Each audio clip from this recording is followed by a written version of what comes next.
بەناوی خوای گەورە سڵاوتان لێبێت. لەم بەرنمەیەدا هەولێر و بەغدا و کێشەکانی نێوانیان دەخینە بەرباس و لێکۆڵینەوە و لەسەر چەند پرسیارێک دەوەستین. لەوانە نهێنی نەگەیشتن بە تەفاهومێکی سیاسی کۆتایی لە نێوان هەرێم و بەغدا لە چیدایە. هەروەها پرسیار دەکەین چیمان دەستکەوتووە لە دوورکەوتنەوەمان لە بەغدا. بۆ پرسیاری ئەوەی ئایا کورد مافی خۆی نییە لە دژی ئەو سەرکردە و کەسایەتیە سیاسیانەی بەغدا بوەستێتەوە کە ویستی سەپاندنی دیکتاتۆریەت و تێکدانی ئاسایش و ئارامی گەلانی عراقیان هەیە. بۆچی کاک مەسعود بارزانی پرسی سربەخۆیی و مالیکی و گەڕانەوەی ناوبراویان بۆ سەرۆکایەتی ئەنجومەنی وەزیران بێکەوە گرێدراوە. هەروەها چەند پرسیارێکی تریش لە ستۆدیۆی سلێمانی بۆ ئەمە بەستا هەرێک لە بەڕێزان کاک بورهان ڕەئوف نووسەر و چاودێر و هەروەها کاک سەردار عەبدوڵڵا سیاسەتمەدار لەگەڵمانن لە ستۆدیۆی هەولێری پایتەختیش بەڕێز کاک سعید مەموزینی کارژێڕی لقی چواردەی پارتی دیموکراتی کوردستان لە مووسڵ لەگەڵمانە. بەخێراتتان دەکەم. کاک سەردار با لە بەڕێستەوە دەست پێ بکەم بەڕێزت بۆ حکومەی کە ماوەیەکت وەکو پەرلەمانتار لە بەغدا بەڕێ کردووە و لە نزیکەوە ئاگدار بووی و تەفاعولت کردووە لەگەڵ ئەو ڕوودا و کێشانەی کە هەبوون لە بەغدا. دەمەوێت لە بەڕێزت بپرسم نهێنی ئەوەی کە ئێمە لەگەڵ بەغداییەکان تا ئێشتا نەگەیشتوین بە تەفاهومێک بە چارەسەرێکی بڕێک و ڕیشەیی لە چیدایە بە تایبەتی خۆت دەزانی لە دوای 2023 کۆمەڵی قۆناغ هاتۆتە پێش کە لانی کەم لە هەندێکیاندا بەشداری ڕاستەقینەمان هەبووە چ جای ئەوەی کە دەشێ بڵین ڕەنگە بەشداربووی سەرەکیش بووبین لە بنیاننانەوەی عراق کەواتە بۆچی ئێمە تا ئێستا هەل لە باسنەی خڵاودار دەخڵینەوە لەگەڵ بەغداییەکان. خۆی ئێمە بە مطلقی قسە نەکەین ینی نا ئەوە کە هیچمان دەست نەکەوتووە نە ئەوەش هەموو شتێکمان دەستکەوتووە هەندێکشت دەستکەوتووە دواتر قسە لەسەر ئەوە دەکەین بەڵام بۆ اینجا من دەمێ ینی نامێ بچمەوە تەفاسیلێ بەس دەمێ مەبدەعەکەت تەسبیت بکەین. بەڵێ ینی بەڕەش و سپی قسە نەکەین هەڵدین بابەتیانە سەیری شتەکان بکەین. بۆ ئێمە ناگەینە تەفاهم لەگەڵ بەغا ئەسبابی جۆرا و جۆری هەیە بەڵام سەبەبی ڕئیسی یەک دوو سەبەبن. یەکێکیانەوەی ئەدای ئێمە خراپە ئەمە متوەقفە لەسەر خۆمان ئەدای وەکو پەرلەمانتاران بەغدا وەکو قیادی کورد وەکو هێزی سیاسی کوردی کە بە دەرەجەی یەک و بە دەرەجەی یەک قیادەی سیاسی تەحملی مەسئولیەتەکەیەکە و دواتریش تەبعاً نوێنەرایەتەکانی لە بەغا و خەڵک ڕاهاتوو ئێوەش ڕاهاتوون لە میدیای هەرەڵێن پەرلەمانتارانی کورد بەتاکید. ئەخە کاکە خۆ ئەوەی کە نوێنەرایەتی کوردەکە هەر پەرلەمانتار نییە وەزیرت هەیە حاکمت هەیە لە محکەمەی ئیتیحادی لە هیئاتی مستەقل خەڵکت هەیە بۆ کەس لەوانە ناپرسێتەوە ئەسڵی بەشێک لە ئیشەکان دەبێت لە وەزیرەکان پرسیتەوە چونکە وەزیر مشکلەکە لەکوێیە مشکلەکە لەوەیە کە وەزیر خۆی بە مۆزەفە زانێ لای سەرۆک وەزیران لە کاتێکا وەزیر ئەندامی مەجلیسی وزەرایە مەسئولە لە ڕسم لە تەنفیز لە متابعە و تەنفیزی ڕسمی سیاسەتی حکوومەت ئەو ڕۆژەی حکوومەت بە زۆری نایە یا سەرۆک وەزیران دەیەوێت قەرارێک بسەپێنێ بەسەر حکوومەتە وەزیری ڕاستەقینەکە لە ئاستی مهمەکەی خۆیتی دەبێت پێ بڵێ ستۆپ قبول ناکەم نەخێر ئەمە نەکراوە ئەمەیەک کرابێتیش لە قۆناغەکانی تراکراوە بۆ لە قۆناغەکانی تراکراوە چونکە قیادای سیاسی خۆیان لێ بوون مەسەلا من جارێکتر نمونەیەکم باس کرد سام نمونەیەت بۆ باسەکەم لە دوای ڕوخانی سەدامەوە قیادەی سیاسی هەموو لێ بوون ڕقم یەک هەمویان لێ بوون مام جەلالی لێبوو کاک مەسعودی لێبوو کاک نوشروانی لێبوو مامۆستا سەلاحەدین بەهادین لێبوو ئەمانە لێ بوون ئەو وەختە مامۆستا عەلی باپیر کێشەیەکی هەبوو لەگەڵ ئەمریکایەکانە بە هەمان شێوە قیادەی سونی و شیعەکان هەموو شیعە و سونە ئێستا شەر خۆیان لەوێت لە قیادەیان کورد بەجێهێشتووە ئەمە هەڵەیەکی استراتیژی گەورەیەکە بەجێهێشتووە ئەو وەختە بۆ نمونە لەسەر کەلیمەیەک شەڕیان کرد من هەموو جارێ ئەمە بە نمونەیەکی مهمەیە لەسەر کەلیمەیەک شەڕیان کرد لە قانونی سوڵتەی ئێتیلافی ژمارە 91 هەموو هێزە چەکدارەکانی معارەزەی عێراقی بە میلیشیا ناوەبە بە شیعە و سونە و بە چەپ و ڕاست و تاگاتە حزبی شوعی لە حزبی ئیسلامی و تا حزبی شوعی پێشمەرگەی وای نەکردوڵێ نەسی ئەمریکاڵی القوات المسلحة التابعة للحزب الديمقراطي الكردستاني والاتحاد الوطني الكردستاني اما بكره يقلب قيادات لو يبون دوله برو يقرتو بون ام دو مرجمان لدز داوا قيادات لوينين يقرتوجني اما السبب هي كبيندي بخومانو سبب هي موضوعي هي اصلي كشكان مان لقلب بغايا كشيء معقدا كشيء مزمن حل كردن يعني وعسانيه اما ريك كوتين لقلب بغايا لا شوارشوي دەستوری عێراقا لە چوارچەوەی مادەی 140 کێشەی ناوچە کوردستانەکانی خۆمان حەڵکن. ئەمە دەبوو بە سیوەیەکی 12/2017 مە کۆتایی پێبێ 2007 ئەو التزامی بەوە نەکردو یەکسەر ڕۆژی دواتر وتی چی وتی هذه المادة سقطت بابا بۆ سقطت لە بەرەوەی ئەکسپایر بووە بۆ چونکە ئەو پێی وایە ئەمە ئەرزی خۆیەتی وعمقی استراتیجی بەس بە عمقی استراتیجی زێرێکە لە ڕووی ئەمنی تاقەوە سێرەکە لە ڕووی ئەمنی غیزاوە سێرێکە مەلاین دۆلاری سەرف کردووە بەغای پێشتر تا ئەمەی تعریب کردووە تا ئەمە ڕوخسارەکەی سڕیوەتەوە لەمەوە تا ئەگاتە مەفهومی شەراکەت تا ئەگاتە مەفهومی فیدرالیەت بۆ نمونە ئێمە 2023 چوینە بەغا بە فیدرالی جاهزەوە ڕۆشتین قەراری پەرلەمانی کوردستانمان هەبوو لە 92 ڕۆشتین وتمان لەمەش کەمتر قبوڵ ناکەین لە مؤتەمەرەکانی معارزەی عێراقیە سەپانمان لە 93 و لە دواتریش لە مؤتەمەری نیویۆرک و ئەمانە کە چووی بەمانەوە بە مۆسائقانە و مؤتەمەری لەندەن و ئەوە تۆ ڕۆشتی شیعە هێشتا تێ نەگەیشت بوون لە وەزعی خۆیان لەگەڵ فیدرالی بوون سونە دیشی بوون چونکە سونە هێشتا کەڵکەڵەی حکمی مرکزی و حکمی بەغا و حکمی هەموو عێراقیان لە خەیاڵ بوو هێشتا تێنەگەیشت من لە واقع سونەش تێنەگەیشت بوون شیعەش لە وەزعی خۆی تێنەگەیشت بوو شیعە کە لە وەزعی خۆی تێگەیشت زۆری نەیە بەشی زۆریان پاشەکشە لە فیدرالیەکە فیدرالی قبول نییە ئەمەی تۆ هەڵێ هەرێمی کوردستان حاڵەتێکی تایبەتە طبعا ئێستا لە بەرەوەی من دیسانەوە تعمیم ناکەم کە ئەڵێن بەغا دەبێ بزانین بەغایەک هەیە تونتڕەوە بەغایەک هەیە تەفاهمی لەگەڵەکری بەغایەک هەیە کەڵکەڵەی دیکتاتۆری داگیری کردووە لە شیعە و لە سونەش لە شیعە و لە سونەش بەڵێ سونە ئێستا تقریبا تۆزێک هینتر بوون یعنی لە وەزعی خۆیان گەیشتون بەغایەکیش هەیە لە ناو شیعەیە لە مەرجعیەتی ئاینی و لە هێزە سیاسیەکان و لە قیاداتیانە نەخێر بەغایەکە استعدادی تەفاهمی استعدادی تەفاوزی هەیە وەکو مەبدە ڕەنگە ئێستا جیابوونەوەی تۆ بە خەتی سوور بزانێ بەڵام استعدادی هەیە مفاوزەت لەگەڵا بکە هەیە بە ناوی تۆ قساکە تەسریحەدا ئەڵێ کورد فڵان شتێ و کورد فڵان شتی ناوێ حەقەدا بەخۆی تۆ لە جاتی میلەتێک بە کاملی پانوپۆڕی تەسریح بدا و قسە بکە بۆیە ئەگەر بابەتیانە سەیریکەین لە ڕوانگەی حیزبەکەی خۆمەوە نەموێ حیزبەکەی تر بکەم بە نیشانە و لەو بەم بابەتیانە سەیریکەین ئەسبابەکانی خۆمان مقەسرین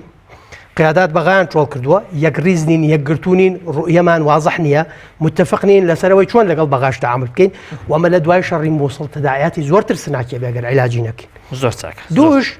ئەسڵی کێشەکان وەکو عەرزم کردی لە کێشەی تەقاسمی دەسەڵات لە کێشەی تەقاسمی سەروەت لە نەتیجە فیدرالیەت هیچ نییە جگەل لە دابەشکردنی ڕێکەوتن لەسەر دابەشکردنی سامان و دەسەڵات لەسەر ئەمە کێشەت هەیە لەسەر ئەرز کە مشکلەیەکی مزمنە کێشەت هەیە لەسەر سەلاحیەتەکان کێشەت هەیە لەسەر نوعی خۆپاراستن و ئەمنیەتی تۆ کە تۆ لە چوارچێوەی هێزی پێشمەرگەیە خلافی لەگەڵت هەیە تۆش خلافت لەگەڵ هەیە ئەمە بە ئاسانی ناتوانین تەفاهم بکەین چونکە کێشەکان خۆیان معقدن کەی تەفاهمی تیاکرێ لایەک بتوانێت بەڵانسی هێز بە نەوعێک بگۆڕێ کە بتوانێت ئیرادەی خۆی بسەپێنێ بە ملمانەی ئیرادەیە مەوزوعانە سەیریکەین ئاوایە دواتر دێنە سەر ئەوەی کێ تەقسیری زیاترێک کەمتر ئەوە تەفاصیل زۆر چاکە کاگێ سعید دەمەوێت لە بەڕێزت بپرسم کەواتە ئەو قسەی ڕاستە کە دەڵێ غیابی ناوی نازانم ناوی بنێم چی قیادەی کوردی مەرجعیەتی کوردی هەر شتێکە 2000 کۆمان کاتەوە لە بەغدا غیابی ئەمە لە بەغدا وای کردووە کە ئێمە ڕۆژ لە دوای ڕۆژ لە بەغدا دوور بکەوینەوە ڕۆژ لە دوای ڕۆژ بەهێز ببین و ڕۆژ لە دوای ڕۆژ ڕوبەڕووی کۆمەڵە گرفت و قەیرانی دیکە ببینەوە تەنانەت ئەمە قسەی عەلی ئەدیبی سەرۆکی فراکسیۆنی حیزبی داعوێ لە ئێستای پەرلەمانی بەغدا بەڕێز لەو بارەوە دەڵێ چی؟ سلااو لە تۆ لە میوانە بە ڕێزەکانت طبعاً ئێمە ئێستا لە مەرحەلەیەکی گەورە داینە لە بواری دیپلۆماسیدا و لە بواری حکوومەتداریدا لە بواری حکوومەتداریدا ئەزمونێکی سەرکەوتومان هەیە لە حکوومەتی فیدرالی کوردستان کە ئێستا گەیشتونێتە ئەو نەتیجەی کە دەبێ ئەو حکوومەتە بەرفراوانتر بکەین و بەرەو سربەخۆیی ببین لەلایەکی دیکەوە ئەگەر بێت و سەیری بەغدا بکەین بە درێژایی مێژوو ئێمە لەگەڵ حکوومەتەیەک لە دوایەکەکانی بەغدا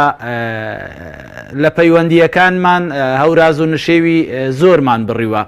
ئەوە شتێکی سروشتیە لە پەیوەندی دیپلۆماسیدا هەوراز و نشێوی دێتە پێش هەندێک جار دوورکەوتنەوە دەبێت هەندێک جار نێزک بوونەوە دەبێت و هەندێک جار تەفاهم و لێک حالیبوون دەبێت ئەوەی گرنگە بۆ ئێمە وەکو کورد یەکگرتوو بین ناومالی کورد ڕێک بخەین ئەوەی تر بەغدا چی دەوێت چۆن بیر دەکاتەوە ئەوە مەوزوعێکی دیکەیە مهم ئێمەینە ئێمە چیمان دەوێ و ئێمە چۆن بیر دەکەینەوە و چۆن دەمانەوێت ئەو هەرێمە بەرەو ئازادی و سربەخۆیی زیاتر ببین چونکە ئێمە بە درێژایی مێژوو گەیشتینە ئەو نەتیجەیە کاک سعید دەمێ من بەڕێز ڕوبەڕووی ئەو پرسیارە بکەمەوە چێ ئەمڕۆ لە هەرێمی کوردستان ئەوە بۆ کورد دیاری دەکا کە چی دەوێت خودینەتەوەی کووردە لە ڕیفراندۆمێکە دیاری دەکات کە چی دەوێ و چی ناوێت چ لەگەل بەغدا چ لەگەل غێری بەغدا دەوڵەتی سربەخۆی کوردی خەونی هەر کوردێکە ئێستاش کە تۆ ڕێگیری بکەی زیاتر لە 180 خەڵکی کورد دەنگ بە سربەخۆی کوردستان دەدا چونکە شتەکە دیارە ئەو شەهیدانەی ئێمە دامانوە ئەو قوربانیە ئێمە دامانە ئەو ماڵوێرانیە ئێمە کردومانە ئەو کاتەی داوای حکمی زاتیشمان دەکرد هەر مەبەست لێی سربەخۆیی بووە بەڵام مەرحەلە ئێستا گەیشتوینەتە مەرحەلەی نزیک بە ئازادی و سربەخۆیی زیاتر ئەو مەرحەلەیەش میلەتی کورد ئەو قەرارە دەدات و میلەتی کورد زۆربەی حیزبەکان ڕەیان لەگەڵ سربەخۆییە زۆربەی خەلکی سربەخۆی کوردیش هەر ڕەئی لەگەڵ سربەخۆیی کوردستانە بۆیە ئێستا هەرێمێک هەیە لەو هەرێمە سەرۆکی هەرێم هەیە سەرۆکی هەرێم ئەو مافەی هەیە بە ناوی گەلی کورد قسە بکە بەڵام بەگەڕانەوە بە ڕیفراندۆم لە ڕیفراندۆمدا ئەوە نەتەوەی کووردە گەلی کووردە لە کوردستانی باشوور بڕیار دەدا ئایا سربەخۆیی بێت و ئایا دەیەوێت لەگەل حکوومەتی عێراقا بژیت بەڵام ئێمە ئەزمون سەلماندی کە ناتوانین لەگەل حکوومەتی عێراق بێکێشە بژین چونکە هەمیشە ئەوان دەیانوێت سنوور ببەزێنن دەیانەوێت ستەممان لێ بکەن و هەمیشە ئەوانەی ئێمە بە خوێن وەلمانگرتووە دەیانەوێت بە شێوەیەکی دیکە لە شێوەکان لێمان وەلی بگرنەوە ئەگەر ئێمە زولممان قبول بکردبا طبعاً شەڕمان بە درێژایی مێژوو لەگەل ڕژێمە یەک لە دوایەکەکانی عێراق بەتایبەت ڕژێمی درڕندەی سەدام حوسێنە نەدەکرد کە ئەو شەڕانەمان کرد ئەو قوربانیانەماندا مەبەست لێی سربەخۆیی کوردستان بووە ئەمڕۆکەش بەکەمتر لە سربەخۆیی کوردستان ڕازی نابین و ئەوە داواکاری کووردە ئەگەر تۆ بڕۆی پرسیار لە هەر کوردێک بکە ئێستا کۆلان بە کۆلان شەقام بە شەقام دوکان بە دوکان بڕۆ پرسیار بکە زۆرینەی کورد داوای سربەخۆیی دەکات و ئەوە خەونی ئێمەیە کەواتە ئێمە بۆ دوودڵ بین و دەتوانین کە دەوڵەتی سربەخۆی کوردستانمان دامەزران کە زۆرینەی گەلی کورد خەونیەوەی هەیە کە سربەخۆ بێ بەڵام پرسیارەکە لێرەدا ئەوەیە خۆت دەزانی ئێستا لە هەرێمی کوردستان بەڕێزم کێشە و گرفتی زۆر هەیە هیچ جمگەیەکی سیاسی لە نێو دەستگا تەنفیزی و هەروەها تەشریعەکەدا نەماوە ینی گرفت ڕوبەڕووی نەبوو بێتەوە ینی ئەم خواست و ئەم چاوەڕوانی کە میلەت هەیەی کە پێ وایە زۆرینە هەیەی هەڵبەت هاوڕاتم کە زۆرینە هەیەی دەشێت لە دۆخێکی وهادا ینی بەم ئاسانی گەڵاڵە بکرێت ئایمە پێویستیمە بە کۆمەڵێ سوزانم جمگە و ڕێکراونیە بۆ ئەمە ئێمە پێویستمان بە یەکخستنەوەی ناومالی کورد هەیە ئێستا پارتی دیموکراتی کوردستان و یەکێتی نیشتیمانی کوردستان دەیانەوێت بە پرۆژەیەکی هاوبەش سەردانی هەموو حیزبەکان بکەن و ئەو پرۆژە هاوبەشە ببێتە هۆکاری ئەوەی نێومالی کورد یەک بخەینەوە پەرلەمان جارێکی دیکە بەکار بکەوێتەوە و بەو شێوەیە کورد بە دەنگێکی یەکگرتو بەرەو بەغدا بڕوات و طبعا ئەگەر بە دەنگێکی یەکگرتو ئێمە بەرەو بەغدا بڕۆین و داوای شتێک بکەین بێگومان داواکاریەکە یان دەنگەکە بەهێزتر دەبێت زۆر باش ئێمە ئەوە مافی خۆمانە نە ئەوەیە شتێکە داوا بکەین یان خەڵکێک خێرمان پێ بکات زۆر باشە زۆر چاکە زۆر چاکە کاک بورهان بەڕای بەڕێزت لە ئێستادا ڕێفراندۆم کۆتایی دێنێ بەو چەشمە چێشم و کێشە و گرفتە چوزانم مزمینانەی کە لە نێوان هەرێمی کوردستان و بەغدادا هەیە ینی بەم ئاسانیە بەڵێ هەرفە لە نتوانێمە ڕێفراندۆم بکەین بەڵێ ئەوەی کەوا هەرێمی کوردستان و تایبەتی پارتی دیموکراتی کوردستان لە ماوەی ڕابردوودا زیاتر لە هەموو لایەنەکانی ترکاری لەسەر کردووەوە لە میدیاکانیەوە زۆر پێداگری لەسەر کردووە ئەوە لە ماوەی ڕابردوودا دەبیندێەوە کاریان بۆ کردو لە ڕاگەیانەکاندا بەڵام وەکو بەکردەوە بڵێ ئەگەر پێگە و بنەما دروستکەن بۆی دەوڵەتی کوردی دروستکەن ئەوە بەکردەوە شتی وا نەبینراوە هەستی پێ نەکراوە وەکو کاک سعید خۆشی ئاماژی پێدا ئەڵێ ڕێکخستنەوەی ماڵی کورد یعنی ماڵی کورد ئێستا ڕێکخراو نییە ئێستا ماڵێکی شێواوە لە دوای ڕاپەڕینەوە کورد بە دوای شەڕی ناوخۆتا ئێستا بەم شێوە لێک ماڵێکی وا شێواوی نەبووە و دام و دەستگای دەستوری و تەشریعی و ڕقابی لە وڵاتەدا بەم شێوە لە کار خراپی و پەکخراپی ئەمانە هەموو کەم و کورتین و بۆ بڕاردانێکی ئاوا لەوانەیە کارێکی ئاسان نەبێت بیتە ڕوویەکی تر بەرەو بەغدا بڕۆین ئێمە دەستورێکمان ئەو دەستورێکەوە لە ساڵی 2005 ڕێفراندۆم و ڕاپرسی لەسەرکراوە و لە زروفێکی زۆر سەختە کە عێراق لە شەڕی تائیفی وانەدا بوو نزیکەی لە 180 خەڵکی عێراق دەنگی دەسەرداوە لەوە ئەوەی کە سیغەی فیدراڵی هەیە و مادەی 140 ئەمانە هەیە ئەوە دیاری کراوە بۆی ئایندەی عێراق بەو شێوە حکومڕانی هێشتا شەرعیەتێک هەیە ئەم شەرعیەتە لەوە گەڕێکە لە ناوخۆدا بەفعلی جێگەی ئیشکالە شەرعەتی سەرۆکایەتی هەرێمی کوردستان بەڵام لەسەر ئاستی وڵاتانی ئیقلیمی و دەرەوە مامەڵەی لەگەڵدا دەکرێت لە بەغداش ئەم شەرعیەتە وەکوتم با لە نێوخۆی کوردیشدا جێگەی مشتوم ڕوو ئیشکال بێت ئەم شەرعیەتە ناتوانێت ئەمە بکە بێگومان سەرۆکایەتی سەرۆکی ئەمری واقعەوە دەبینین سەرۆکی وڵاتەکان دێت و دیفاکتویەکە بخۆی ئەم تعاملی لەگەڵەکە و قیادەی شەڕ دەکا و لەوەدا کێشەنی بەس کێشەی ئەوەی کە ئێمە دەڕۆین بەرەو بەغدا ئەڕۆی بۆ بەغا مەسەلەی ڕێفراندۆم تەرحەکەی لەگەڵ ئەنجومەنی وەزیرانە لەگەڵ سەرۆک وەزیرە لەگەڵ سەرۆک کۆمارە لەگەڵ ئەنجومەنی نوێنەرانی عێراقدا شتێک نییە لە دەستوری عێراقدا باسی ڕێفراندۆم و جیابوونەوەی ئەوەی تێدا بێت لەوەی کاکسەردار لە پەرلەمانە بۆ معلوماتی زیاتر لەڵێن ئەوانیش کە شتێک لە دەستورانە بێت باوەڕ ناکەم سەلاحێتی ئەویانە بێ دانیشن بە کێشەیەشی ترجارشکە لە نێوان هەرێم و بێگومان کێشێک دەبێت ئێمە ئەگەر ئەممان دەکرد دەمانتوان دەوایە زووتر بمان کردایە لە کاتێکدا کە داعش پەلاماری عێراقیدا پارێزگای مووسڵی داگیر کرد ئەترافی کەرکووکی داگیر کرد جەلەولای داگیر کرد کە عێراق داعش بوو بە دراوسێمان ئەگەر بە هەڵەدانەچوون دەکرێت کاکسەردار بۆ من ڕاستکاتەوە لە دەستوری عێراقی ئەوەندەی من ئەگەر بە هەڵم کرد بۆم ڕاستکەوە وا بزانم ئاماژەکراوە بۆ ئەوەی کە گەلانی عێراق مافی بڕیاردان لە چارەنووسی خۆیان هەبێت ئێستا جواب بەمۆیە دواتر ئەگەر هەڵم ئێستا بڵێ هەڵی لە دیباجەکەیە لە دیباجەکەیە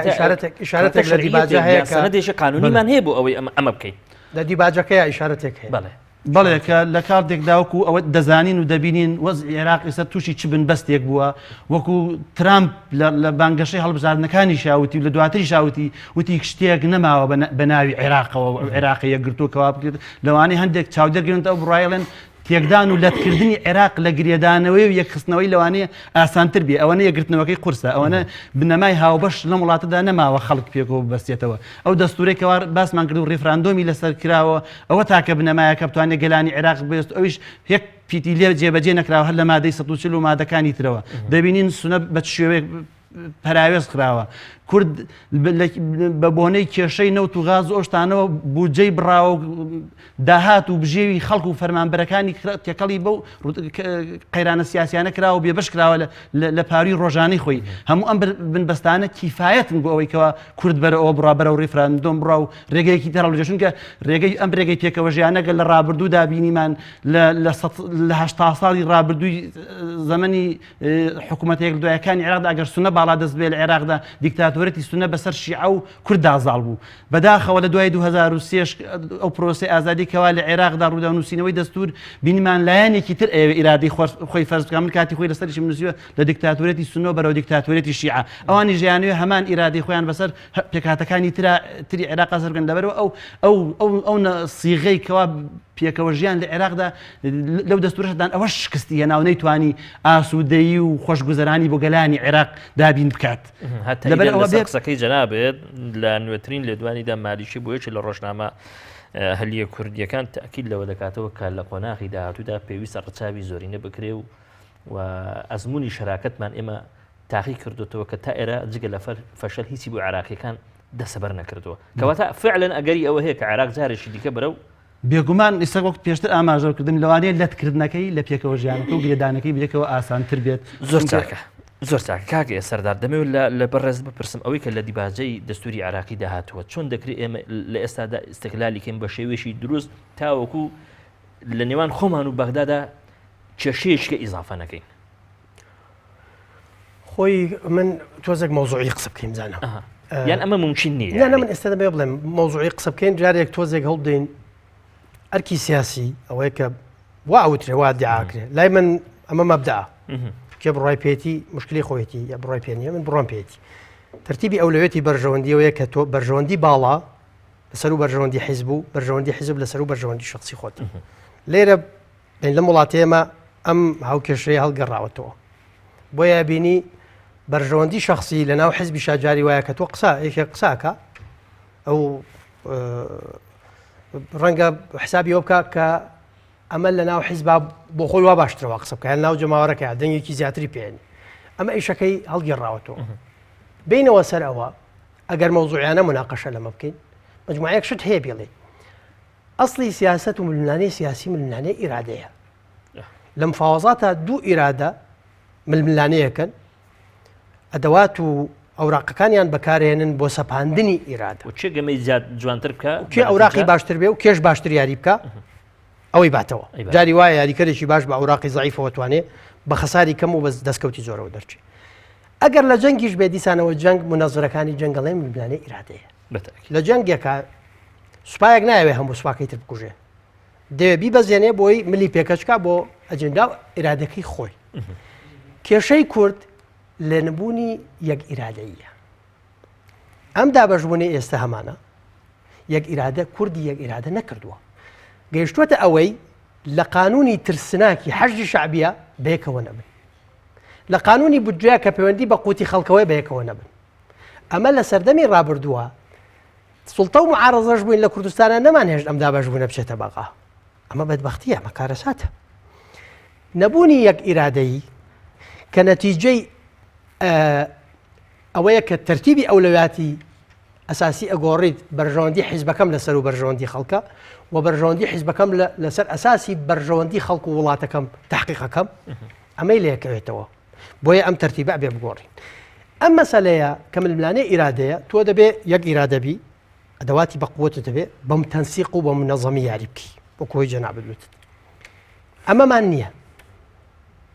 دوو دەستور ناتوانێت ڕێگر بێ ئەو وەختە ئێمە قووەتمان هەبوو توانیمان بیکەین دەستور وەکو عەقدێکە لە بینی دوو لە کە ناچارن بیکەن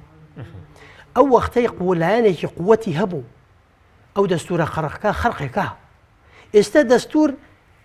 خەرقەکرێ بەیانی تایوەرە 10 جار خەرقەکرێ 20 جار خەرقەکرێ بە بەردەوامی ئەم دەستورە خەرقەکرێ قودرەتی جیابوونەوە و دەوڵەتدا بمەزرێنین دەستور ناتوانێت بێتە ڕێگر لێمان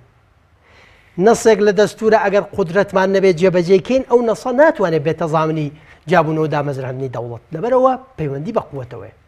قووەت لە چۆ دێن دەوڵەت مقاوماتی ئەساسی ئەوەی کە ئەلفوبێی دەوڵەتە ئەرزە خاکە و گەلە و حکومڕانی و ئەمانەیە ئێمە خاکمانەیە بە ئازایەتی پێشمەرگە بە ئازایەتی شەڕوانی بە ئازایەتی گەریلای ئینجازێکە لە هەموو تاریخی کوردەمە نەکراوە تۆ بەهۆی جارێ هەرێمی کوردستانە لە 92ەوە ڕزگار کردووە و کیانێکت دامەزراندووە ئاعترافی هەیە ئەمە دەستکەوتێکە بەشێک لە نەوەکانمان خەویان پێوە نەبینیوە من باسی ئاستی سیاسیەکەم ێستا باسی خراپی ئیدارە دێمە سەری چۆن خراپی ئیدارە درراوە تەسەور نەکراوە ڕۆژە لە ڕۆژان بە خەیاڵیش نەمان بینیوە کورد لە سووریا ببێت ئەو هێزە گەورە و کاریگەرە ئێستا کورد لە سووریا هێزێکە مراهنەی هێزە گەورەکانی دنیا مراهنەی لەسەرەکەن ئەما کە لەسەر ئەرز کچ و کوڕە ئازاکانمان ئەماکەن بێ سیاسیەکان بێنە ئاستی بەرز بنەوە من ناڵێم دابەزن بۆ ئاستی چووکە دەرکەوتووە پێشبەرگە و شەڕوان لە سەرکردەکان باڵاترن تۆزێ بەرز بنەوە بۆ ئاسی تەسحیات و خۆنەویستی ئەمانە تەفاهمێک بکەن و ئیلا ئێمە ئەوەی هەمانە معڕەزە بۆ ئەوی لەدەست بچێت من طبعا لەگەڵ کاک سەعید کۆک نیم لەوەی کە ئێمە من دیسانەواڵێم ئەم دەستکەوتانەمان بەدەست هێناوە توانیمانە بەوەی شەڕی داعشەوە هەم کورد لە سووریا بێتە ئەو هێزە گەورەیە و هەم کەرکووک و ناوچە کوردستانەکانی مووسڵیش بینەوە ژەردە سەڵاتی خۆمان و ئەمە جازێکی تاریخی گەورەیە کاک زۆر گەورەیە ئەمە نابێت ململانەی سیاسیەکان و ململانەی حیزبەکانی خۆمان وامان لێ بکە ئەمە نەبینین کە بە خوێنی باشترین و ئازاترین و گەورەترین مرۆڤەکانی کورد بەدی هاتووە بۆی ئەمە بکەی تۆ پێویستت هەیە بچیتەوە ئاستی ئەوە طبعا من لەگەڵ ئەو قسەیە زۆر ناکۆکم کە تۆ بڵێ وەڵا ئێمە ئەم ئیدارە باشەی هەمانە لە ئاستی ئیدارەدانە ئێمە زۆر خراپین زۆر خراپین یەک ئیرادە نین کە ئەوە پێشمەرجی ململانەی سیاسی ئیراداتمان دابەش بووە دابش بوو معلومشە دابش بووە ئەم دابش بوو نەبێ عیلاجکەین ئەمە انتقادەکەین بەڵام دەبێت بە نەفەسی عیلاجەوە ئەمە بکەین. دوو تۆ پێویستت بەوە هەیە طبعا مالکی نامەعقولیەکە کە ئەڵێ کورد هێنی نییە و حەقی نییە لە جاتی کورد قسە بکە بەڵام ئاخر تۆ بیانوت داوە بە مالکی نامالکی حەقی نییە خەڵکی تریش پێت بڵێ تۆ خۆ تۆ پەرلەمانت نییە بەچیەکی ئەم مشکلە ناوخۆیانت حەل نەکەی تەفاهمێک نەکەی ناتوانانی ڕوبەڕووی ئەو ململانەیە گەورانە ببیتەوە کە ئێستا لە عێراق و لە شیعە و لە سوننە گەورەترە لە سووریاوە نظامی عالمی تازە ڕسمەکرێ هەموو جیهان ئەم قسەی بکە بە ماڵ لە سەرم کاک شۆڕش هەموو جیهان موازینی هێز هاوکێشەکانی حکومڕانی لە دنیاە دابشکردنی مەناتقی نفوز لە سووریا و لە وەزعی داعش لە مووسڵ و لە عێراق و لەمانەوە ڕسمەکری تۆ ئایا ئامادەی بۆ ئەمە بەم دۆخەی ئێستەوە ئامادەی بمبورە ئەوەی ئەمەوێ بێڵێم ئەم قیادانە لە دوو جاری دوو مەفسەڵی تاریخی هەر ئەمانەی کە ئێستا لە ژیان و سەرۆکن لە دوو مەفسەڵی تاریخی هاتوانیان شتی گەورە بکەن یەک پێش ساڵی 90 لە 1970 بەرەی کوردستانی دامەزرا بەرەی کوردستانی دانەمەزرای ئێمە نەمانتوانی ڕاپەڕین ئاوا بە سەرکەوتویی تێپەڕێنین انتخابات بکەین پەرلەمان هەڵبژێرین حکوومەت دروستکەین وردە بکەین بە ئەمری واقع و فیدرالیزە نەتیجەی ئەوەیە کە لە بەرەی کوردستانی ئەمەمان کرد ئێستا باسی گەندەڵی و خراپەکانی بەرەی کوردستانی ناکەم بەرەی کوردستانی ئەوانەی هەموو هەبوو بەڵام ئەم دەستکەوتە گەورەی هەبوو ساڵی 2003 کە سەدامە ڕوخێ ئێمە تازە لە شەڕێکی ناوخۆی خوێناویە دەرچوو بووین کە پێمان وا بوو هەتایە تەواو نابێ اتفاقی واشنگتنیش جێبەجێ نەکرا بوو من لە بیرمە 2001 مەمنون بووم کە یەکێتی و پارتی وەختە 2000 سەرێکێکە و چەکداریان هەبوو لە شەڕی ناوخۆیان بوون مەمنون بووم بە غورفەیەکی عملیاتی مشترک کە سەدام بڕوخێ ئەمە ماڵە لەسرم ڕۆژی هەفتەی ئەیلولی 2001 لە مەقالێکە لە ڕۆژنامەی ئاڵای ئازادی بڵاوم کردوەوە ئەڵێم ئەمریکا دوای 11 سپتەمبەر لە ئەفغانستانەدا تالیبانە ڕوخێنێ دێ لە عێراقەدا سەدامە ڕوخێنێ ئێمە ئەبێ خۆمانی بۆ ئامادەکەین بەم دۆخە ئامادەنی بۆیە پێویستەکە ئەوەی کاک سەعید وتی بەشی دووەمی قسەکەی یەک ڕێزی ناو ماڵی کوردت دەوێ پەلە بکە یەک ڕێزی ناو ماڵی کورد چێوێ لە باشوور ڕێکەوین بەڵام دەبێت کێشەیەک هەیە لە بینی پەکەکە و پارتیش تەفاهمێکی تیا بکرێ لایەنەکانی تریش یەکێتی و ئیسلامیەکان و گۆڕان و بەشی ڕۆژهەڵاتی کوردستان و ئەمانش ئەکرێن ڕۆڵێکی باش بگەڕێن لەو تەوەتوری لە بینی پارتی و پەکەکە بە ئەندازەی ئەوەی کە ئالۆزی زۆر چاکە بە ئەندازەی ئەوەی کە ئالۆزی لە نێوان کورد و یان بڵێن هەولێر و بەغدادا هەیە هەز ناکەی بەو ئەندازەیەش لە ناو خۆماندا ئێمە لەگەڵ خۆمان ئالۆزین لەگەڵ یەکتر لەگەڵ ئەو هێزانەی کە ڕەنگە جێی ئومێدی هەندێک هێز بن بە تایبەتی پارتی کرێکارانی کوردستان لەگەڵ ئەمان ئالۆزین چوزان لەگەڵ ڕەنگە وڵاتانی ئیقلیمی هەندێک لە وڵاتەکان گرفت و کێشەمان هەبێ ئالۆزیمان هەیە لەوەها دۆخێکدا ینی قسەکردن لەسەر پرسی سەربەخۆی لەگەڵ بەغدا جگە لە ئالۆزی زیاتر بۆ ئێمە دەسەبەر دەکا بەڕێزم.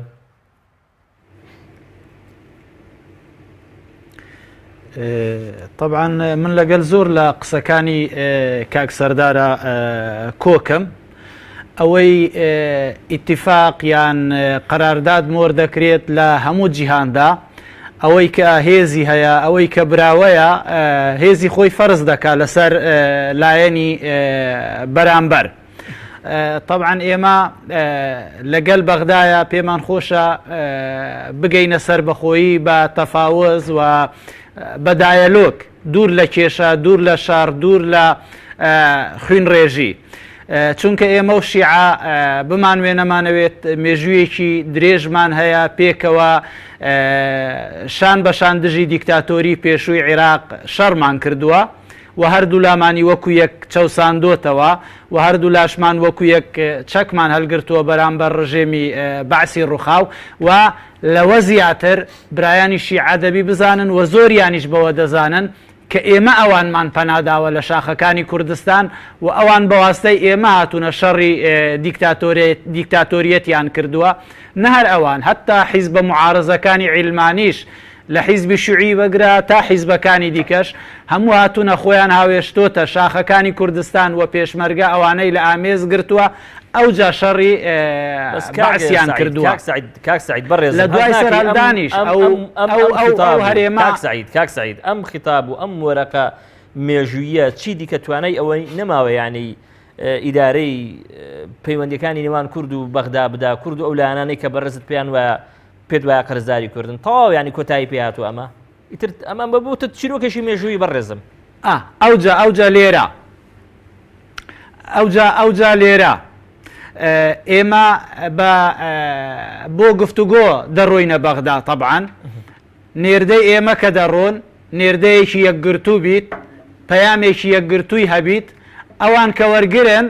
دەتوانن بە جوانی وەربگرن و ئێمەش دەبێ گەمەکەرێکی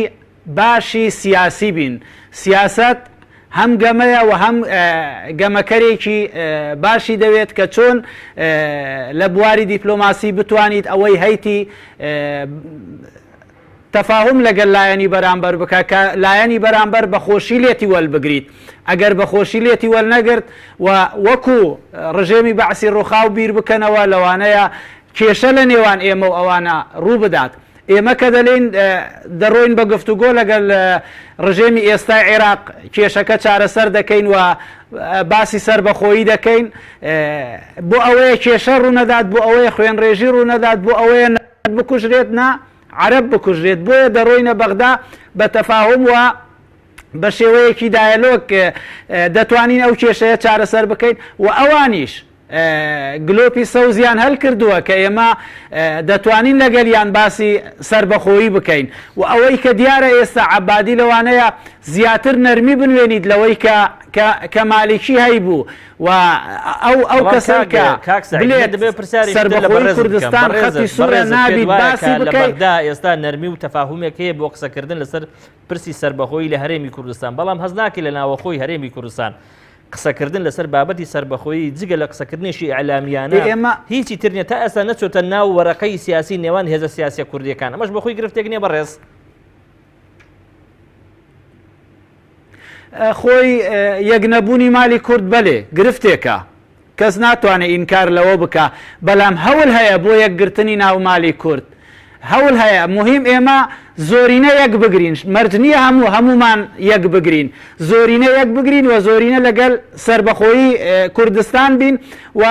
من تەوەقع دەکەم حیزبێک لە حیزبەکان نییە بلێت من لەگەڵ سربەخۆیی کوردستان نیم چونکە هەر کەسێکی ئیعلام بکە بڵێ من لەگەڵ سربەخۆیی کوردستان نیم پێگەی جەماوەری خۆی هەمووی لەدەست دەدا ئەو جەماوەرەی کە هەیەی ئەو ئەندامەی کە هەیەتیشی لەدەست دەدا هەموو یەکن بەڵام بۆ بەگەرخستنەوەی پەرلەمان بە پرۆژەیەکی یەکگرتوو ئێمە دەڕۆینە ناو حیزبەکانی دیکە ئێمە و یەکێتی مەرج نییە هەموو ئەو پرۆژەیە قبول بکەن لەوانەیە هەندێک بمێننەوە وەکو معارەزە زۆر شتێکی عادیە ئیتر بەو پرۆژەیە کە پەرلەمانمان یەکگرتوو خست چ پێش ئەوەی کە پەرلەمانیش بەکار بکەوێت دەتوانین بڕۆینە بەغدا وەکو وەفدێکی یەکگرتووە دەتوانین قسەکانی خۆمانیش لەگەڵ بەغدا بکەین ئەوەش مەرج نییە سربەخۆیی کە ئێمە ئەو دروشمەمان بەرز کردوتەوە لە ڕۆژێک و دوو ڕۆژیان لە دانیشتنێک و دوو دانیشتن لەگەڵ بەغدایە بگەینە ئامانج ئەوەش کاری پێدەوێت زۆر باشە زۆر چاکە دەگەڕێمە وڵات هەمیشە بەغداییەکان گلەیی و ڕەخنێشیان لە کورد کە هەبوو بێ لەسەر ئەوە بووە کە بەتایبەتی لە دوای 2023 هێشتا کورد وەها مامەڵە ناکە کە بەشێک بێت لە عێراق ئەوەندەی کە وەها مامەڵە دەکا کە ئەم عێراقی دوای 2023 بدۆشێ من جارێک کە هەر دەبێ بگەڕێمەوە بۆ قسەی سەرۆشی کوتلەی حزبی داوە لە پەرلەمانی عێراق ئەمە قسەی ئەمە وانە یعنی هەزناکە ئەمەش بۆ خۆی کێشەیەک بۆ ئێمە کە ئێمە وەکو عێراقێک 2000 مامەڵەمان نەکردو لە دوای 2023 لە کاتێکدا تا ئێرەش ئێمە لە چوارچوەی عێراق داین و عیبەیەکیش نییە گەر وەکو عێراقی مامەڵە بکەین بەڵێ وەکو دەزانین ئەوە دەستورەکە کە خاڵی هاوبەشە و بنەمای هاوبەشە تا ئێستا عێراقی بێکەوە گرێداوە کورد لەو دەستورە دەنگی لەسەرداوە و لە عێراقا ماوەتەوە و لە موسساتە بەرزەکانی هەر لە سەرۆکایەتی کۆمار و لە ئەنجومەنی وەزیران و لە پەرلەمان و لە سوپا و لە بەشی خۆی بەشداری کردووە ئەمەی عێراقی بوونی خۆی سەرەکی من بە کوردی ئەوەیە ئەگەر ئێمە بەڕاست دەمانەوێت لەگەڵ عێراق بمێنینەوە باشە نابێ وەکو عێراقی مامەڵە بکەین بەڵێ دەبێ وەکو عێراقی مامەڵە کراوە کە تۆ هەرێمێکی فیدراڵی لە دەستوری عێراق ئیسپات کراوە هەرێمێکی فیدراڵی واجبانی کە بۆی دیاری کراوە لە ئاستی عێراق جێبەجێ کردووە. عراقیەکان لە بەغدا دەڵێن هەرێمی کوردستان زۆر ئەرک و واجباتی لەسەرشانە لە بەرامبەری ناوەن لە بەرامبەری هەموو عراقیەکان ئەم ئەرکانە جێبەجێ ناکات. ڕێی علی ئەدیبیان سەرۆکی کوتلەی داوە لەوانەیە ڕێیەکی ستاندارد و ڕێیەکی هەموو عێراقیەک و لە هەموو لایەنەکانی تری عێراق نەبێ کە ئەوان لە سەردەستی ئەوان و کوتلەکەی ئەوان و سەرۆکی حیزبەکەی ئەوانە کە تائیفیترین شەڕ لە عێراقدا دەستی پێکرد بە تایبەتی لە دەورەی دومی نوری مالیکیدا نزیکەی سیەکی خاکی عێراق کەوتە دەستداشەوە ئەوان بوون نەیانتوانی هەموو عێراقیەکان بێگەن ئەوان بوون کەوا گوێیان لە خۆپیشاندانەکانی ساحەکانی ڕوومادی و مووسڵ و دیالە و شوێنەکانی تر نەگردەوانە بوون وتیان بە خەڵک بۆخۆی هەڵبەڕێ هیچ حسابێکیان بۆ دەنگی خەڵک ئەوان بوون عێراقیان بەلاوەنا و زەمینەیان لە بارکرد خۆشکرد وای دوای لە ناوبردننی ڕێکخراوی تیرۆستی قاعدەکە لە بیرمانە لە 2005 بە هەوڵی سەحوە عشائیرەکان چۆن ئەوانە لە ناوبران و زمینێکی وهاتە پێشەوە ئارامی ئەو ناوچانی کردو بەڵام لە دوای نەمانیەوە بینیمان سەرۆکی حیزبەکەی ئەوان چۆن سونەکانێکی جارێکی تروە دەرنا و لە پرۆسی سیاسی پەراوێزی خستن و زمینەی خۆشکرد بۆی ڕێکخراوێکی تونتر و متەتەڕیفتر لە قاعدەوە کە داعش سەر هەڵدات ئەوانەوە عێراقیان دەگوترێ ئەگەر بە مبارەکبایی هێزە کوردیەکانیش نەبوو بێ بەڵام لە غیابی بێدەنجی ئەوان بووە هەموو ئەوەی کە تۆ دڵێ ڕاستە بەڵام ئێمە لە بەرامبەریدا لە ڕابردوودا بێدەنگ بووین ئەمانە کراون تێپەڕیون بە ئاسانی کاک سەردار نازم تۆ ئەوەش تاواکەم لەسەر جواندان بۆ قسەی ئەوان سنیان بەو شێوە بە دەرنا دوایی لە هەوڵی ئەوەدان لە کە هێزی دیجلیان دروست کرد و مماتەلە و کات بە فرۆدان لە جێبەجێکردنی مادەی 140 دەستورا و خۆدزیینەوە لێ و دواتر و پێش ڕێنەکەوتن لەسەر هەموو شتەکان و ئینتیقائیکردن سەیرکردنی دەستورەکە کەوەی لە ساڵحی خۆیان بێ جێبەجێ بکەنەوەی جێبەجێ نەکەن گەلێک مؤسساتی لەو دەستوری عێراق هاتووە کەوا مەجلیسی ئیتیحاد ئەوانە هیچ قانونی نەفت و غاز کەوا ضروری بوو بەڕێخستنی کاروباری عێراق ئەمانە هەموو بە هەوڵ و کۆشتیوان ڕێک نەخرا و زمینیان خۆش کرد بۆ عێراق بەم ئاکار و بنبەست و قەیرانانە بڕاکەیسە تێکەوتووە نەک لایەنی کوردی ئەوان لە 2023 دوای هەموو گۆڕانکاریەکان سەرۆک وەزیر کە باڵاترین لە ساڵی تەنفیزیە لای ئەوانە بەمە کورد نابێت دەرەوەی هەر بەرپرسیارەتێک کە لە وەتای 2023 لەسەر شانی بووە کورد حەز دەکەم وەکو فریشتە نیشانی بدەی وەکو کە هیچ گوناهێکی نەبوو بێ بێگومان چۆن ئەویش یعنی ئەگەر وردیکەیتەوە ئەویش لەوانەیە ساردێکی تێداوێت بەڵام کێ شخصی یەکەم کێ لە وڵاتە و دەسەڵاتی یەکەمی بەدەستە لای شیعە بووە لای بەدایکراوش لای حیزبی داعوا بە ڕێزوزاری لە دوای هەر لە جەعفەریەوە هەر لە مالیکیەوە لە ئەو عەبادی هەموو لە حیزبەکەی ئەوان بوو ئەوان بەرپرسی یەکەن ئەوان نەیانتوانی عێراق گرێدەن بێکەوە زەمینەیەکی پێکەوە ژیانی واب لە عێراق فراهم بکەن کە هەمی کۆبکەنەوە ئەگەر ئەو پەراوێز خستن نەبووایە بێگومان زیاتر کورد میلی نیشتیمانی وەتەنیەت نەک لای کورد لای سونەش دروستە بوو بۆی عێراق بمێنێتەوە یەک پارتی بەڵام ئەویان کردیان عێراقیان بەمە بردەوە ئێستا وڵامی پرسیاری بەشترا ئاماژەم پێدا کەوا لەتکردنی ئاسانتر بووە لە یەکگرتنەوەی جاری زۆر چاکە دەمەوێت لەسەر پرسیشتر لەبەرەوەی کاتم کەماوە قسە بکەم خۆت دەزانین لەم ڕۆژانە کاک سەردار کاک مەسعود بارزانی قسەی لەسەر ئەوە کرد کە ئەگەر مالیشی بگەڕێتەوە بۆ سەرۆکایەتی ئەنجومەنی وەزیران ئەو ڕاستەوخۆ بەبێ گەڕانەوە بۆ هیچ شتێک ئیتی هەرچی دەبێ با ببێ سەربەخۆی ڕادەگەیەنێ من دەمەوێت پرسیاری ئەو لە بەڕێزت کەم چ پەیوەندیەک هەیە لەنێوان بابەتی سەربەخۆی و مالیشی تاوەکو بەم شێوەیە یعنی کاک مەسعود کاک شۆڕژ جەناب بەدەم مقابلەی کاک مەسعود خوێندوەوە لە ڕۆژنامە ڕاستی بنەخڵێتەوە خۆی مشکلەکەوەیە کە قسە لەسەر شتێکە کرێ ناخوێنرێتەوە کە نایخوێنیتەوە لە منتەڵەقی خۆتەوە سەرێکی تر لەگەڵ کاک مەسعود بێبێەوە بیخوێنیتەوەڵێ نەوعی نییە تەیید دەکەم بە مطلق لە دژی کاک مەسعودیش بێ بە مطلق تەیید دژێ بیت نازانی لە ئەسڵا چی وترا تۆ لەو نێوانەدا چۆن دەیت من مقابلەکەم خوێندووە بزانە ئەمە یەکەم جار نییە کاک مەسعودم قسەی بکەم کاک مەسعود جاری تریش ئەم قسەی کردووە و لە سەردەمێکا کە مالیکی سەرۆک وەزیران بوو قسەی کردووە و بۆ تاریخ هێڵێم حکایەتەکەم وی ناگەڕمەوە ساڵی 2013 لە کۆبوونیەکە کاک مەسعود ئەم قسەی لە هین کرد لە پیرمام کردی ئەو پێنج لایەن هەمومان لەوێ بووین وتی ئەگەر مالیکی لەسەرم سێ وەختە کێشەمان لەسەر بوو جە و لەسەر قیادەی عەمەلیاتی دیجلە بوو ئەو بوو کە فترەیەک پەرلەمانمان مقاتعە کرد لە کۆبوونەکە وتی ئەگەر مالیکی لەسەرم سیاستانە بەردەوام بێ من ئەلانی دەوڵەت دەکەم و باش بوو بۆ خەڵک و خراپیش بوو خۆم تەحملی مەسئولیەتێکم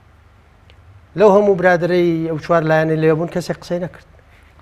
کەسێک پێی نەوت کاکارێتەوە مەسئلانە بووە ڕەبتەکەی بەیەکەوە بۆ تاریخ هێڵم تاکە کەسێک مناقەشەی کردو لەسەر ئەو مۆزوعە مناقەشەکەوتە بینمان بەس من و کاک مەسعود بووین بەس من مناقەشەم کردتم بەم طریقەیە نابێت دەوڵات مەسئلەیەکە نەک پەیوەندی بە تاکی کوردەوە هەیە ئێستا پەیوەندی بە نەوەکانی داهاتووشمانەوە هەیە ئەگەر دا بمەزرێ نەوەکانی داهاتووشمان نەکەونە ئیسراحەتەوە ئەگەر دانەمەزرێ و مغامرەیەک بکەین ئەمەی هەمانە لە دەستە چی بۆیە دەوڵەت مەسئلەیەکە خەڵکی کوردستان متمانی بەم پێنج لایەنە ئەساسیە داوە ئەمە دەبێت هەیئەتێک دروست بێ لەم پێنج لایەنە دانیشن بەیەکەوە دیراسی ئەم مەوزوعە بکەن چانسی سەرکەوتن و ئیخفاقی چییە کارتی قووەت و زوعفمان چییە بەرامبەر و لایەنەکانمان لایەنە دەوروبەرمان چۆن مامەڵە لەگەڵەماکەن ئێمە خیاراتمان چییە بۆ ڕوبەڕووی ئەم دیراسەیەکی معەمەقی زانستی مەوزوعی بکەین دوور لە هەڵچوون ئەو وەختە پێکەوە لەسەر ئەساسی شەراکەت قەرار بین بیکەین و پێکەوە تحملی مەسئولیەتی بکەین ئەگەر قەرارشماندا نەیکەین گونجاو نێ زەرفەکە پێکەوە نەیکەین و پلانمان هەبێ کاک مەسعود لە بیرمە لە قسەکە پێوتم وتی کاکە خۆ من بەیانی ئەعلانی ناکەم بیکەم ئەکید پرسوڕاتان لەگەڵەکەم من دیسانەوە پێم وتم نقطەی خلافمان ئەوەیە کە جەنابەت باسی پرسوڕاکی ئێمە مستەشار نین لێرە ئێمە پرسوڕامان پێ بکەین ئێمە هێزی سیاسی ئەساسین متمانەمان لە ملێتێکی خۆمان وەرگرتووە شەریکین دەبێت لەسەر ئەساسی شەراکەت ئەمە پێکەوە بکەین بزانە من مقابلەکەم خوێندۆتەوە هەڵبەتە من نەمالکی و نەکاک مەسعود پێوەکەم بە مەوزوعی لێرە قساکەم و پێوەرم مەوزوعێت و بەرژەوەندی باڵای کووردە من کورد نەبوومایە باوکم پێشمەرگە نەبووایە تاریخم میرات کە بۆم ماوە تۆ کوردایەتی و خەبات و سەربەرزیە ئەو میراتەی کە هەمە باوکم بۆ یشتومەتەوە لە هەموو سەرەتی دنیا گەورەتر ئەوەیە تا هەڵبەتە دایکشم الحەمدوللا دایکم لە ژیانە وشەڵاتە منی درێژ بێ من عەرەبێکی شیعە بوومایە سەید بوومایە بە ئەسڵ شەجەرەکەم بچوایەتەوە سەر پێغەمبەر و لە قوڕەیش دژی مالیکیە بوو دژی مالیکیە بوو مالیکی خەتەرە بۆ عێراق نەک هەر بۆ کورد مالیکی پیاوەکە ئەگەر ویلایەتی سێم من راپۆرتێکی ناوخۆییم ڕۆژی 9/5/2014 ئەو وەختە بۆ کاک نوشیروان ناردووم لە بەغاوە ناردووم ئەڵێم ئەم پیاوە ئەگەر بێتەوە بە سەرۆک وەزیران تاکە ڕێگە بۆ لابرنی ئینقلابە ڕۆژگارێک دێ شەڵاو تەقیر و بۆرە دەمێش بڵێم چی ئەم مەسئلەیە ئێمە دەوڵەت کەدا ئامەزرێنی دیسانەوەڵێم ئێمە پێویستەکە بە شەراکەت دراسەیەکی علمی زانستی بکەین پێکەوە کێشەیەکی گەورەت هەیە مقاوماتی دەوڵەت یەکە لە مقاومات ئەساسیەکانی گەلت هەیە بەڵام تۆ گەلێک تێ متمانەی بەهێزە سیاسەکانی نەماوە بەچی توانی متمانەی پێ بەدەست بێنیتەوە تۆ لە بینی خۆتان ناکۆکی و بوویتە تەخاوەنی ئیرادەی جیاجا کە ئیرادەی ئینعکاسی ئیرادەی دەوڵەتە ئەقلیمیەکانە بەچی متمانەت پێ بکە ناتوانی وەکو دوکاندارێکی باش کە سەری هەموو مانگێ موچە ئەداتە شاگردەکەی ناتوانی وەکو دوکاندارێکی باشیش زۆر موچەی خەڵک بدەیت لەبەرەوە یەکێک لە بمبورە ئەم ئەفوم کە کاک شۆڕش یەکێک لە مقاوماتی ئەساسی هێزی تۆ لە ئەعلانکردنی دەوڵەتە میلەتەکەتە بۆ هەموو ڕوبەڕووبوونەوەیەک ئەو ئیرادەی هەیە زۆر چاکە تۆ ناتوانی ئەمە ئەبێ ئەمانە عیلاج کاک سەعید مالیکی خەتەرە با خەتەریش بێ بەڵام دەگوترێت بارزانی بەچێ حەقێک مافی ئەوە بەخۆی دەدا کە سانسۆردا بنێ لەسەر مالیشی بە تایبەتی ئەگەر مالیشی بیەوێ لە ڕێگەی ئەو ئالیەت و ئەو میکانیزمە شەرعیە کە لەناو پەرلەماندا هەیە پەرلەمانی عێراق بیەوێ بگەڕێتەوە بۆ سەرۆکاتی ئەنجومەنی وەزیران لە وەها حاڵێکدا ئایا بارزانی ڕوبەڕووی خۆشی و میلەتی کوردیش ڕوبەڕووی ئەوە ناکاتەوە کە دش بە شەرعیەت و بە دەستور و بە ئەم جۆرەشتانن ئەمە کێشەی شتر نابێ بۆ ئایندەی ئێمە من سوپاسی کاک سەردار دەکەم بەڕاستی ڕەیەکەی منطقی بوو ئەوەی جەنابی سەرۆک باس دەکات بۆ سربەخۆیی کوردستان طبعاً بەو شێوەیە سەدحی نییە کە خەڵکێک بیری لێ دەکەنەوە جەنابی سەرۆک هەموو لێکدانەوەیەکی کردووە نە لە ئێستاوە داوای سربەخۆیی کوردستان دەکات لەو ڕۆژەی کە چەکی پێشمەرگایەتی کردەشان و هاتە شاخەکانی کوردستان بە بیری سربەخۆیی کوردستان و هاتووە و ئەگەر هەموو قسەکانی جەنابی سەرۆک لە تاریخی ژیانی خەباتی ئەو بخوێنیەوە هەمووی داوای مافی چارەی خۆنووسینی کردووە لە 92 هەم دیسا ئەو مافی چارەی خۆنووسینی بەرز کردەوە وە گوتی مافی چارەی خۆنووسین واتە سربەخۆیی و جگە لە سربەخۆیی مافی چارەی خۆنووسین هیچی دیکە نییە. بەنسبەت مالێکی ڕوحێکی دیکتاتۆری لایە، مالێکی کورد ئیهمال دەکا، مالێکی سونە ئیهمال دەکا. ئەگەر ڕژێمی سەدام ئێمەی دەکوشت، ئەگەر داعش سەری ئێمە دەبڕیت، مالێکی هات نانی لەسەر ملەتی ئێمە بڕی کە ئەوەش هیچ جیاوازی نییە لەگەڵ ئەوەی تۆ سەری یەکێک ببڕی کە نانت لێی بڕی کە ڕزقت لێی بڕی واتە ئەو ئینسانت کوشت، ئەو ملەتت کوشت. بە مەبەستی کوشتنی کورد مالێکی قوتی خەلکی بڕی، بەڵام ئەو ملەتە شکر بۆ خوا توانی سەرەڕای سەختیەکان بەرگری بکات و بەرخۆدان بکات و ئەمڕۆکە ژیانی خۆی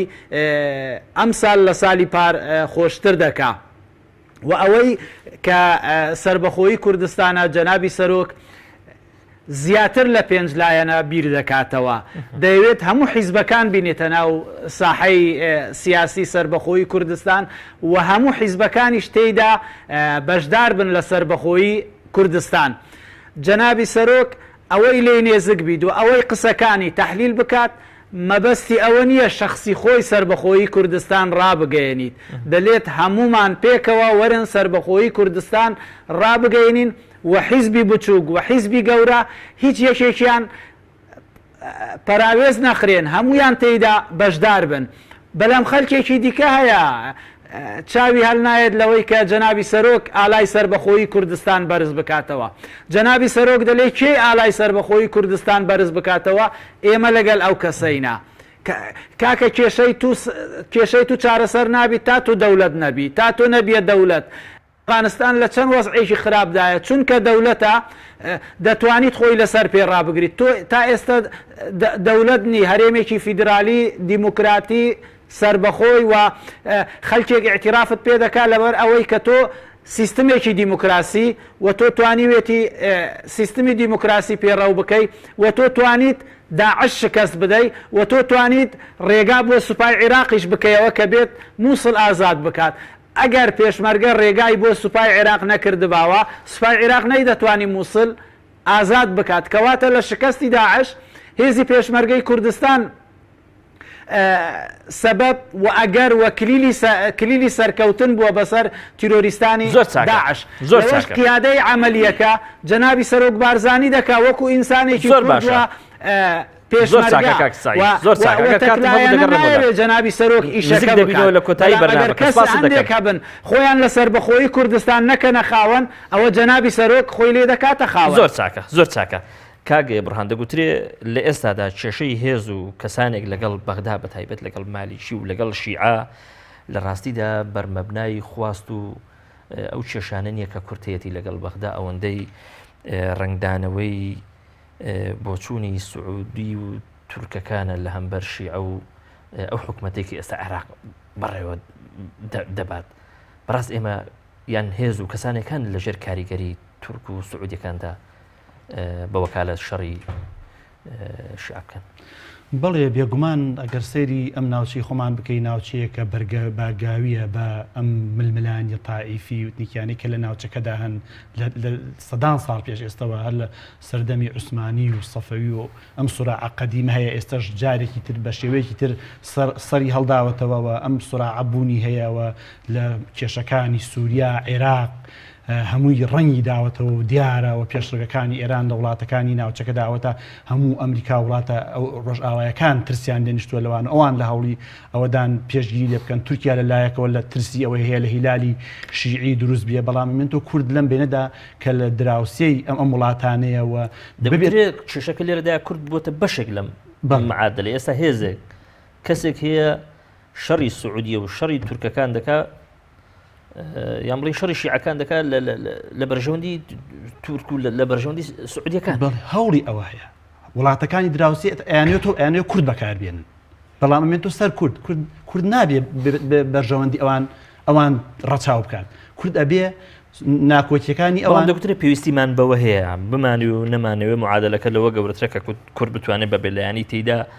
بمێنێتەوە بە کاریگەری هەیە و تا ئێسش کاریگەریەکەی هاتووە ئەوەی بینیمانە لە چەند ساڵی ڕابدۆ نەک ئێستا ئەمە سرعێکی ئەوەندە تازەنی و ئێستا سەری هەڵدابێ دەکەوێتەوە سەر زیرەکی گورد تەوازونێک ڕابگریا بێتە تەرەف لەوانەیە زیانی گەورەی تێدا دەبینی تۆ تارە تەوازون هاوسەنجی دەبینی خۆ دەزەری ئێستا شەڕێکی تایفی هەیە ئێستا تائیفی هەیە بەڵام تا ئێستا ئەگەر پێگەیان هەیە لێرە و لەوێ هەیەە بەڵام تا ئێستا بەو شێوەیە مباشر و ڕاستەوخۆ